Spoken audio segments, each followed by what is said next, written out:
So board forwarding அது எதுக்கு நம்ம யூஸ் பண்ணுறோம், என்னென்ன யூஸ்ஃபுல் திங்ஸ் நமக்கு அதுலேருந்து இருக்கும்னு சொல்லிட்டு நான் சொல்லிடுறேன். ஸோ போர்ட் ஃபார்வர்டிங்கிறது வந்து உங்கள் லோக்கல் நெட்ஒர்க்கில் ரன் பண்ணுற சர்வீஸை ஓவர் தி இன்டர்நெட், அதாவது from over the internet means எங்கேருந்து வேணாலும் அந்த சர்வீஸ் வந்து ஆக்சஸ் பண்ணோன்னா you have to do port forwarding or static IP உங்ககிட்ட இருக்கணும்.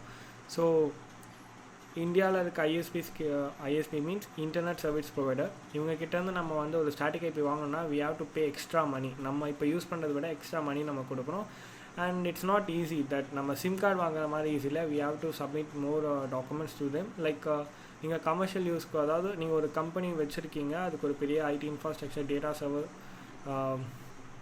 சர்வர் ஃபார்ம் அந்த மாதிரி வச்சிங்கன்னா கண்டிப்பாக வந்து நீங்கள் ஸ்டாட்டிக் ஐபி வாங்கணும். பட் நம்மள மாதிரி யூஸ்க்கு, ஜஸ்ட் ஒரு சின்ன சின்ன யூஸ்க்கு வந்து static IP it's not easy to get that one. So anyways, static IP get பண்ணுறதுக்கு போர்ட் ஃபார்வர்டிங்கும் ஒரு நல்ல விஷயம்னு சொல்லலாம். போர்ட் ஃபார்வர்டிங்கிறது வந்து